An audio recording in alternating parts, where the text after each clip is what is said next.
نوجوانوں کے ذہن میں عموماً یہ اشکال ہوتا ہے کہ جی کسی کو غلط نہیں کہنا چاہیے، کسی کو برا نہیں کہنا چاہیے، اور جو مسلمان جو ہے وہ کلمہ پڑھ لے اور نمازیں پڑھ رہا ہو اور اپنے آپ کو مسلمان کہہ رہا ہو، اب وہ جو مرضی کر لے، جو مرضی کہہ لے، اس کو ہم دائرہ اسلام سے خارج قرار نہیں دے سکتے، ہمیں اس کو کافر کہنے کا کوئی حق نہیں ہے۔ جو پہلا اشکال ہے کہ کسی کو غلط نہیں کہنا چاہیے، یہ تو بالکل بداہتاً باطل ہے۔ بالکل جو بھی ذی شعور ہوگا وہ اس چیز کو سمجھ سکتا ہے کہ ایسا کیسے ہو سکتا ہے کہ ہم غلط کو غلط نہ کہیں اور صحیح کو صحیح نہ کہیں، باطل کو باطل اور حق کو حق نہ کہیں۔ اگر ایسا ہوگا تو حق باطل سے کیسے جدا ہوگا، باطل حق سے کیسے جدا ہوگا، غلط اور صحیح کی کیسے پہچان ہوگی؟ تو یہ ساری چیزیں بالکل مبہم سی ہو جائیں گی اور ساری چیزوں کا آپس میں اس انداز سے اختلاط ہو جائے گا کہ کسی کو سمجھ ہی نہیں آئے گی کہ کس طرف جانا چاہیے اور کس طرف نہیں جانا چاہیے۔ تو یہ تو بداہتاً یعنی عقل بھی اس چیز کا تقاضا کرتی ہے کہ ہم اچھے کو اچھا کہیں گے اور برے کو برا کہیں گے، حق کو حق کہیں گے، باطل کو باطل کہیں گے۔ اور اگر اسلامی پوائنٹ آف ویو سے دیکھا جائے تو اللہ تبارک و تعالیٰ نے اپنی جو کتاب نازل فرمائی قرآن مجید، تو اس کا ایک نام فرقان بھی رکھا۔ فرقان کا مطلب ہی ہے کہ حق اور باطل میں فرق کرنے والی کتاب۔ تو اس کتاب کا بنیادی مقصد ہی حق اور باطل کے اندر پہچان کروانا اور سچ اور جھوٹ کے درمیان پہچان کروانا ہے۔ تو یہ کہنا کہ کسی کو غلط نہیں کہنا چاہیے، تو یہ قرآن کے نزول کا جو بنیادی مقصد ہے اسی کے خلاف ہے، اسی کے اگینسٹ ہے۔ اللہ تبارک و تعالیٰ فرماتا ہے قل جاء الحق وزهق الباطل ان الباطل کان زہوقا، کہ فرما دیجئے محبوب کہ حق آیا اور باطل مٹ گیا، کہ بے شک باطل مٹنے کے لیے ہی بنا تھا۔ تو یہ قرآن کے نزول کا ایک بنیادی مقصد ہے کہ اللہ تبارک تعالیٰ نے ایمان اور کفر میں پہچان کروائی، صحیح اور غلط میں پہچان کروائی، حق اور باطل میں پہچان کروائی۔ تو یہ کہنا بالکل بداہتاً اور شرعاً جو ہے وہ غلط ہوگا کہ جی ہمیں کسی کو برا نہیں کہنا چاہیے۔ اور دوسرا اشکال کہ کوئی بھی شخص کلمہ پڑھ لے تو اس کو مسلمان کنسیڈر کر لینا چاہیے، اب چاہے وہ جس طرح کے مرضی اقوال کہے، جس طرح کے مرضی عقائد رکھے، اس کے اوپر ہم حکم کفر نہیں لگا سکتے۔ یہ اشکال بھی عموماً نوجوانوں کے ذہنوں میں آتا ہے اور انسانیت کے لبادے کے اندر اس کو جو ہے وہ مزین کر کے لوگوں کے سامنے پیش کیا جاتا ہے کہ دیکھو یار ہم لوگ کتنے اچھے ہیں، ہم کسی کو کافر نہیں کہہ رہے، ہم کسی کو برا نہیں کہہ رہے، ہم تو سب کو اچھا کہتے ہیں، ہم سب کی سنتے ہیں، ہم پازیٹیو لوگ ہیں، ہم مثبت لوگ ہیں، ہمارے رویے مثبت ہیں، ہمارے انداز مثبت ہیں، ہمارے اقوال، ہماری افکار مثبت ہیں۔ اس انداز سے مزین کر کے نوجوانوں کے سامنے پیش کیا جاتا ہے اور نوجوان بھی دل للچاتے ہوئے ان چیزوں کی طرف لپک پڑتے ہیں اور ان چیزوں کے اندر گرفتار ہو جاتے ہیں کہ یار واقعی بات تو ٹھیک ہے، ہمیں کسی کو غلط نہیں کہنا چاہیے، ہم اپنا ایک پوائنٹ آف ویو رکھیں سو رکھیں، لیکن ہم کسی کو غلط نہیں کہہ سکتے، کسی کو برا نہیں کہہ سکتے، ہم مثبت ہی رہیں گے اور مثبت ہی معاملات کریں گے۔ تو انشاءاللہ ابھی اس کا میں جب جواب دوں گا تو آپ کو یہ اشکال بھی انشاءاللہ بالکل دور ہو جائے گا۔ اللہ تبارک و تعالیٰ سورہ بقرہ کے دوسرے رکوع میں آیت نمبر 8، 9 اور 10 کے اندر ارشاد فرماتا ہے وَمِنَ النَّاسِ مَن يَقُولُ آمَنَّا بِاللَّهِ وَبِالْيَوْمِ الْآخِرِ وَمَا هُمْ بِمُؤْمِنِينَ، لوگوں میں سے بہت ایسے لوگ ہیں کہ جو یہ کلمہ پڑھتے ہیں کہ ہم اللہ پر ایمان لائے اور یوم آخرت پر ایمان لائے، یعنی توحید کے علم بردار بنتے ہیں، توحید کا کلمہ پڑھتے ہیں، اللہ کی وحدانیت کا اقرار کرتے ہیں، اور یہ کلمہ پڑھنے کے باوجود یا اللہ تبارک و تعالیٰ بھی ان کے حوالے سے وہی کہتا ہے جو ہمارے نوجوانوں کے ذہنوں میں ہے کہ نہیں جی ہمیں اس کو برا نہیں کہنا چاہیے، ہمیں اس کو اچھا ہی کہنا چاہیے چونکہ وہ اچھے کلمات جو ادا کر رہا ہے، لیکن نہیں، اللہ تبارک و تعالیٰ اس پر فتویٰ لگاتے ہوئے ارشاد فرماتا ہے وَمَا هُمْ بِمُؤْمِنِينَ، یہ مومن ہی نہیں ہیں، اگرچہ یہ کلمہ توحید بلند کر رہے ہیں، یوم آخرت پر ایمان لا رہے ہیں، اس کے باوجود بھی یہ مومن نہیں ہے۔ تو اب سوال پیدا ہوتا ہے یا اللہ پھر یہ کلمہ کیوں پڑھ رہے ہیں، یہ توحید کا نعرہ کیوں بلند کر رہے ہیں؟ تو اللہ تبارک و تعالیٰ اگلی ہی آیت میں اس کا جواب ارشاد فرماتا ہے یخادعون اللہ والذین آمنوا وما یخدعون الا انفسهم وما یشعرون، وہ اللہ کو دھوکہ دینا چاہتے ہیں اور مومنین کو دھوکہ دینا چاہتے ہیں، حالانکہ وہ دھوکہ نہیں دیتے مگر اپنی جانوں کو، اور ان کو اس بات کا شعور نہیں ہے۔ اچھا یہ ساری چیز کیوں ہے وہ ان کا کلمہ پڑھنا کیوں مقبول نہیں، ان کا موحد ہونا کیوں قبول نہیں، ان کا علم توحید بلند کرنا کیوں قبول نہیں؟ تو اس سے اگلی ہی آیت میں اللہ تبارک و تعالیٰ فرماتا ہے فی قلوبہم مرض فزادہم اللہ مرضا ولہم عذاب علیم بما کانوا یکذبون، ان کے دلوں کے اندر مرض ہے، ان کے دلوں کے اندر کھوٹ ہے، تو اللہ نے ان کے مرض کو بڑھا دیا اور ان کے لیے دردناک عذاب ہے، بدلہ اس کا کہ جو انہوں نے جھٹلایا۔ یعنی ان کے دل کے اندر جو عقیدہ تھا وہ عقیدہ درست نہیں تھا، وہ عقیدہ مریض عقیدہ تھا، وہ اللہ تبارک و تعالیٰ کی یا حضور سرور کونین کی یا جو دینی ضروریات ہیں، ضروریات دینیہ ہیں، ان کی تکذیب پر مشتمل کوئی عقیدہ تھا۔ اس لیے اللہ تبارک تعالیٰ نے یہ فرمایا کہ ان کے دلوں کے اندر مرض تھا، یعنی ان کے دلوں کے اندر جو عقیدے تھے وہ درست نہیں تھے۔ تو پتہ لگا جس بندے کا عقیدہ درست نہیں ہوگا، اب چاہے وہ جتنا مرضی کلمہ پڑھتا رہے، اس کا کلمہ توحید پڑھنا یہ کسی کام کا نہیں ہے، اور قرآن ہی اس پر یہ فتویٰ لگا رہا ہے وَمَا هُمْ بِمُؤْمِنِينَ، وہ مومنوں میں سے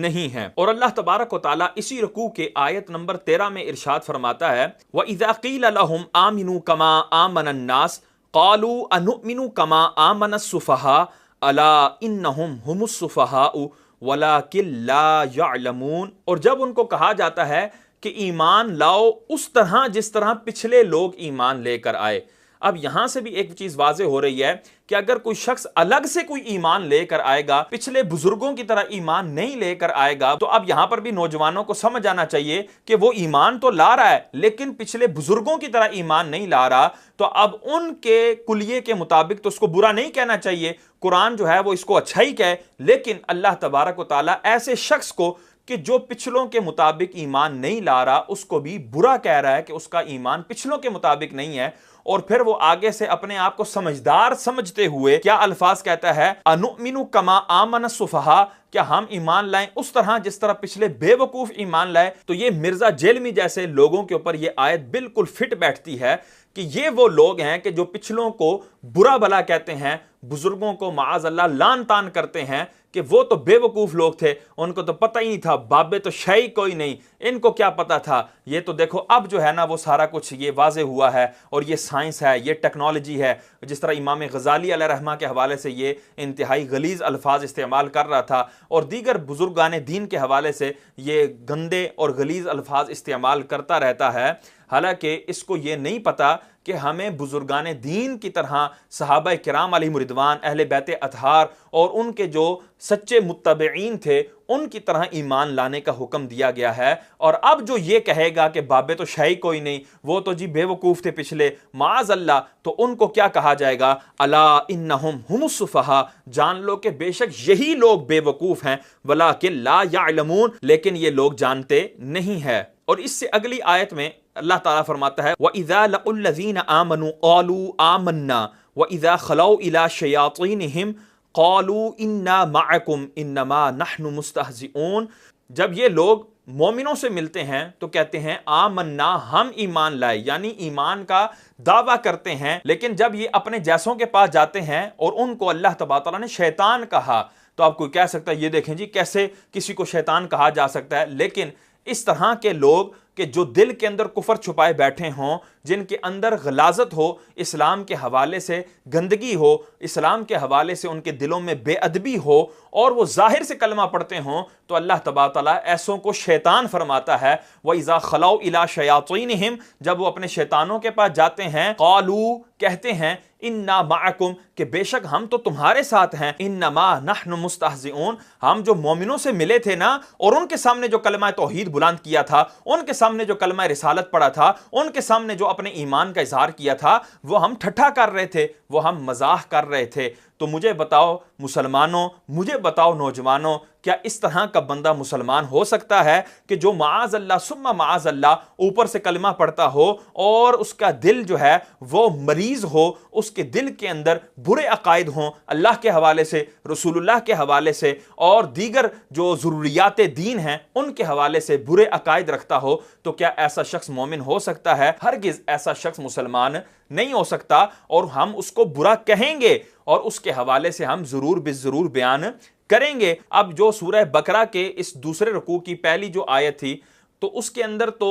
یہ ذکر تھا کہ اللہ پر ایمان لانے کے حوالے سے۔ اب آ جائیں سورہ منافقون کی آیت نمبر 1 کی طرف۔ اللہ تبارک و تعالیٰ ارشاد فرماتا ہے اذا جاءک المنافقون قالوا نشہد انک لرسول اللہ، جب آپ کے پاس منافق آئے تو انہوں نے کہا کہ ہم گواہی دیتے ہیں کہ بے شک آپ اللہ کے رسول ہیں۔ اب یہاں پر دیکھو مسلمانوں کہ وہ منافقین کیا کلمہ پڑھ رہے ہیں، نشہد انک لرسول اللہ۔ وہاں پر کیا تھا، وَمِنَ النَّاسِ مَن يَقُولُ آمَنَّا بِاللَّهِ وَبِالْيَوْمِ الْآخِرِ، وہ کہتے تھے ہم اللہ پر ایمان لائے اور یوم آخرت پر ایمان لائے۔ رب تبارک و تعالیٰ نے فرمایا وَمَا هُم بِمُؤْمِنِينَ، یہ مومن نہیں ہے۔ اور یہاں سورہ منافقون کی پہلی آیت میں وہ منافقین کیا کہہ رہے ہیں کہ نشہد انک لرسول اللہ، کہ ہم گواہی دیتے ہیں کہ بے شک آپ ہی اللہ کے رسول ہیں۔ اتنی تاکید کے ساتھ گواہی دے رہے ہیں۔ یہاں پر انہ حروف مشبہ بالفعل میں سے ہے، یہ بھی تاکید کا معنی دیتا ہے، اور اس کے بعد خبر پر لام تاکید داخل ہے، یہ بھی تاکید کا معنی دیتا ہے،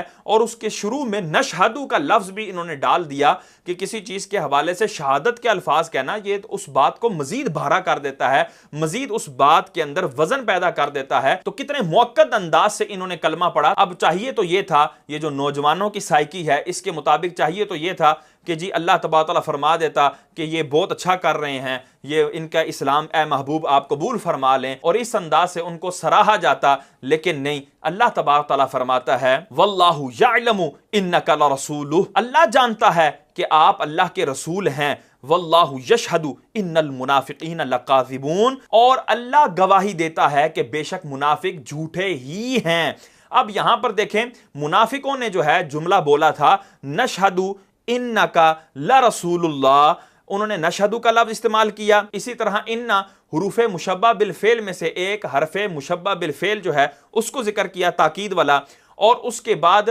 خبر پر لام تاکید کو داخل کیا۔ تو کتنی تاکیدوں کا ذکر کر کے انہوں نے کلام کیا۔ تو اللہ تبارک و تعالیٰ نے جب رد فرمایا ان منافقین کا تو اسی طرح کے وزنی جملے کے ساتھ، حالانکہ اللہ تبارک و تعالیٰ اگر یہ فرما دیتا کہ محبوب یہ جھوٹے ہیں تب بھی ہم نے ماننا تھا اور یقیناً بالیقین ماننا تھا، اور یہ وہ رد ہوتا جس کا کوئی آگے رد نہ کر سکتا، تو ایمان والے ضرور بھی ضرور ایمان لاتے، لیکن نہیں، اللہ تبارک و تعالیٰ نے اسی شد و مد کے ساتھ ان کا رد فرمایا، اور اسی طرح تاکیدی جملہ ارشاد فرمایا واللہ یشہد۔ ادھر تھا کہ وہ جو ہیں وہ منافقین وہ کہتے ہیں نشہدو، یہاں پر اللہ فرماتا ہے واللہ یشہد، اللہ گواہی دیتا ہے۔ یہ منافقین کیا گواہی دیں گے، ان کی گواہی کا کیا بھار ہے، ان کی گواہی کا کیا وزن ہے، اللہ گواہی دیتا ہے ان المنافقین، کہ بے شک منافقین۔ یہاں پر بھی ان حروف مشبہ بالفعل میں سے آیا، تاکید کے لیے آیا، اور آگے فرمایا لکاذبون، یعنی خبر پر لام تاکید کو داخل کیا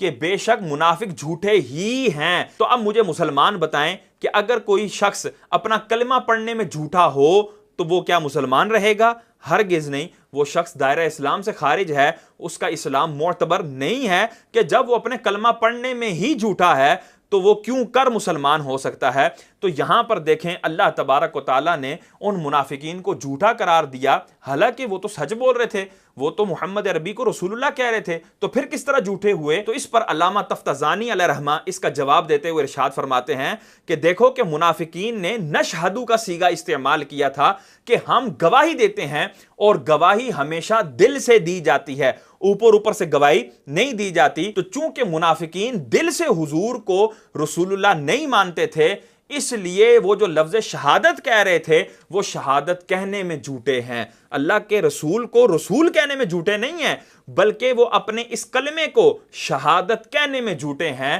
یعنی انہوں نے دل سے گواہی نہیں دی۔ تو پتہ لگا کہ زبان سے بندہ کلمہ پڑھتا رہے، جتنی مرضی تاکید کے ساتھ کلمہ پڑھتا رہے، جتنے مرضی زور و شور کے ساتھ کلمہ پڑھتا رہے، لیکن اگر اس کا دل سے کلمہ درست نہیں ہوگا، اس کا عقیدہ دل میں درست نہیں ہوگا، رسول اللہ کے حوالے سے اس کے دل میں احترام نہیں ہوگا، اس کے دل کے اندر حضور سرور کونین صلی اللہ علیہ وسلم کی عزت نہیں ہوگی، تو اس کا کلمہ پڑھنا کبھی بھی معتبر نہیں ہوگا۔ اب آئیں اس چیز کی طرف کہ مسجد جو ہے کیا وہ ہر مسجد اللہ کا گھر ہے؟ کیا ہر مسجد میں ہمیں جا کر نماز پڑھنی چاہیے؟ ہر ایک کے پیچھے ہمیں کھڑے ہو جانا چاہیے؟ اس کے حوالے سے بھی اس کا بھی میں ضمناً جواب دیتا چلتا ہوں۔ اللہ تبارک و تعالیٰ سورہ توبہ آیت نمبر 107 کے اندر ارشاد فرماتا ہے وَالَّذِينَ اتَّخَذُوا مَسْجِدًا ضِرَارًا وَكُفْرًا وَتَفْرِيقًا بَيْنَ الْمُؤْمِنِينَ وَإِرْصَادًا لِمَنْ حَارَبَ اللَّهَ وَرَسُولَهُ مِنْ قَبْلُ وَلَا يَحْلِفُنَّ إِنْ أَرَدْنَا إِلَّا الْحُسْنَى واللہ یشہد انہم لکاذبون۔ تو اب یہاں پر اللہ تبارک و تعالیٰ فرما رہا ہے وہ لوگ کہ جنہوں نے مسجد بنائی۔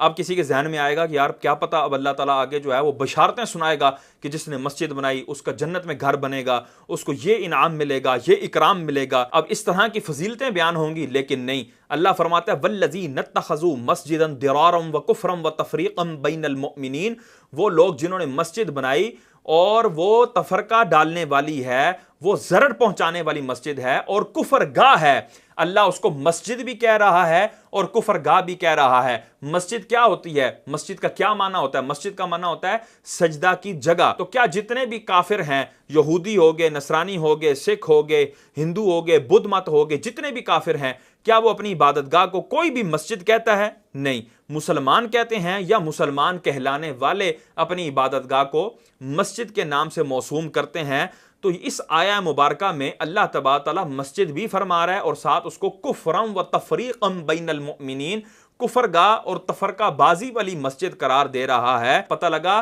ہر مسجد وہ اللہ کا گھر نہیں ہے، ہر مسجد وہ جائے سجدہ نہیں ہے، بلکہ کئی ایسی مسجدیں بھی ہیں، کئی ایسی مساجد بھی ہیں جو کفر گاہ ہیں اور مومنوں کے درمیان تفرقہ بازی کرنے والی ہیں۔ اور آگے اللہ تبارک تعالیٰ کیا فرماتا ہے وَلَا يَحْلِفُنَّ إِنْ أَرَدْنَا إِلَّا الْحُسْنَى، اور جب ان سے بات کی جاتی ہے نا کہ یہ تم نے کیوں بنائی ہے مسجد، تو وہ اللہ کی قسمیں اٹھا کر کہتے ہیں کہ ہم نے اچھائی کا ہی ارادہ کیا ہے، یعنی ہم نے بڑی نیک نیتی سے یہ مسجد بنائی ہے، ہم نے بڑی عبادت کرنے کے لیے مسجد بنائی ہے، بڑے نیک نیتی سے اور دین کی تبلیغ اور اشاعت کے لیے ہم نے یہ مسجد بنائی ہے۔ اس طرح کی باتیں اللہ کی قسمیں اٹھا اٹھا کر کہتے ہیں۔ اب آگے دیکھیں اللہ کس طرح رد فرماتا ہے واللہ یشہد انہم لکاذبون، اللہ گواہی دیتا ہے کہ بے شک یہ جھوٹے ہی ہیں۔ تو اللہ تبارک و تعالیٰ ان لوگوں کو جنہوں نے مسجد بنائی، ان کو کوئی بشارت نہیں سنا رہا، ان کو کوئی خوشخبری نہیں سنا رہا، بلکہ ان کے حوالے سے فرمایا کہ یہ جھوٹے لوگ ہیں، یہ جو قسمیں اٹھاتے ہیں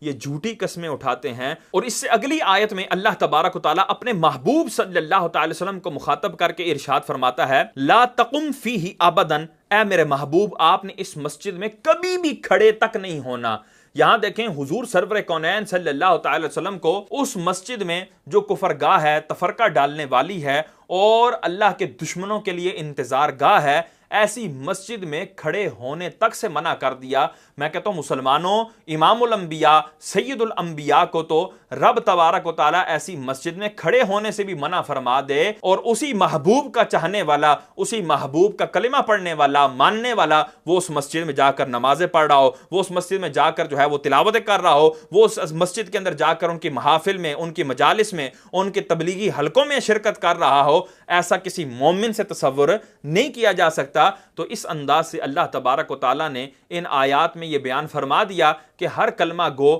ہر کلمہ پڑھنے والا، ہر اپنے آپ کو موحد کہنے والا، توحید کا علم بردار بننے والا، وہ مسلمان نہیں ہو سکتا۔ اسی طرح ہر مسجد وہ بیت اللہ نہیں ہو سکتی اور اللہ کا گھر نہیں ہو سکتی، وہ جائے سجدہ نہیں ہو سکتی، اور ایسی مسجدوں میں ہمیں کھڑے ہونے تک سے بھی منع فرمایا گیا ہے۔